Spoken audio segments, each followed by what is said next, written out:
Lesson 14. God did not create a meaningless world.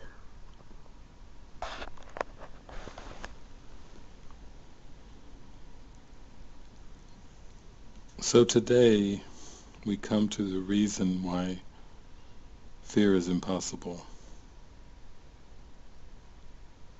We've just learned from the previous lesson that a meaningless world engenders fear. But if God did not create a meaningless world, then this is not an effect of God. Christ, as we learned from our text reading today, Christ is an effect of God. God as cause, Christ as effect. This is a true cause-effect relationship in which no miscreation has been introduced.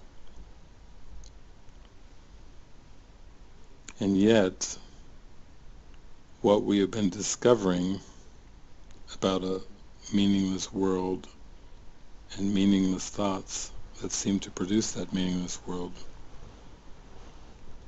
this is beginning to see the power of the mind and begin to see that the seat of the miscreation is in the sleeping mind or the deceived mind.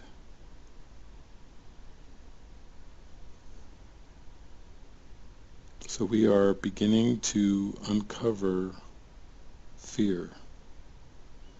We are just beginning to see that Jesus cannot take fear away. He could just show us the conditions by which the fear was set up so that the fear can be removed, seen to be nothing, as we awaken from this dream of fear.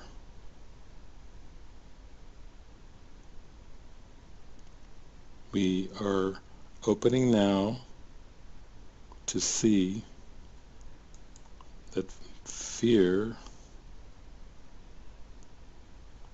a miscreation of the ego, must be exposed for what it is, because God did not create it, because perfect love casts out fear, because there can be no compromise between love and fear, or everything and nothing, that we must make our minds ready to choose the correction. Readiness does not imply mastery, as we learned in the text reading today. Readiness precedes mastery through love, which is accomplishment. And every time we look to these erroneous thoughts of the ego, these meaningless thoughts, or to the meaningless world that is the projection or outpicturing of these meaningless thoughts, whenever we look to those for our peace, our happiness, our salvation, we are looking amiss. Every time we try to handle things in form, believing that that will truly handle things,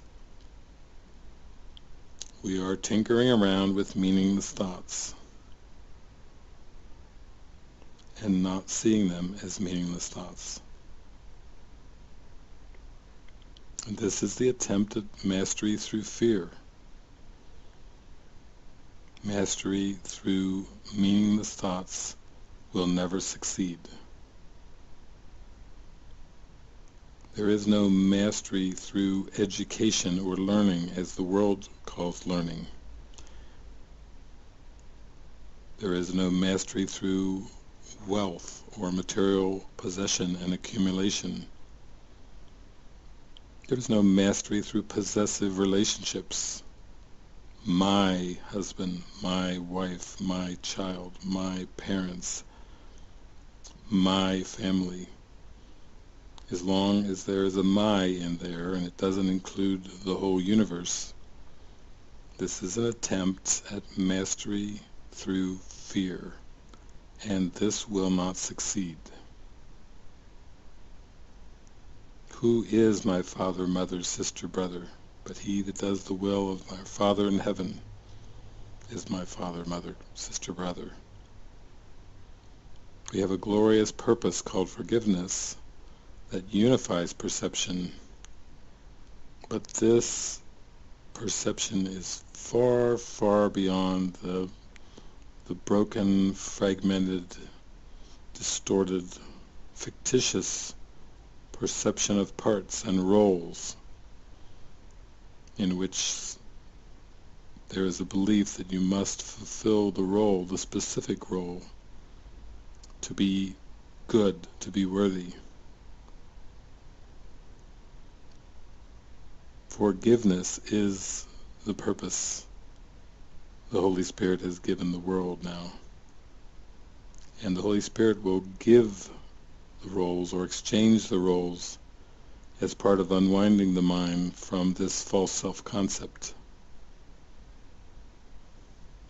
This is the only way. You cannot excel at a role as if there is some meaning or value in the role itself. The roles that the Holy Spirit offers in exchange, one after the next, is in one sense like a stairway to the gates of heaven. As you take on broader and more open roles which begin to approach forgiveness, the all-encompassing blanket of peace that covers the world, that spreads throughout the world, that embraces and engulfs all tiny little roles into one experience of unified perception. In the quantum field the physicists speak of. And so today we lay aside all thoughts that induce fear. We lay them on the altar. We give them to the Holy Spirit as gifts.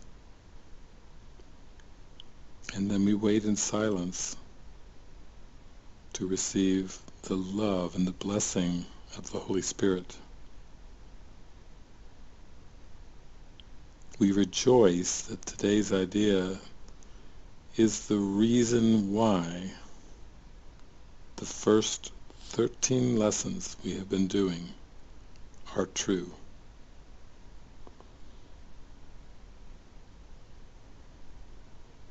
This lesson, number 14, God did not create a meaningless world, is the reason why nothing I see means anything. It's the reason why I have given everything I see all the meaning it has for me. And it just goes on and on. It's the reason I am never upset for the reason I think. It's the reason why I'm upset because I see something that is not there. It's the reason why I see only the past. It's the reason why my meaningless thoughts, that my mind is preoccupied with these meaningless thoughts. It's the beautiful cause-effect relationship as we remember that God creates in spirit and God creates in eternity. God does not create linear time and space. God does not create images.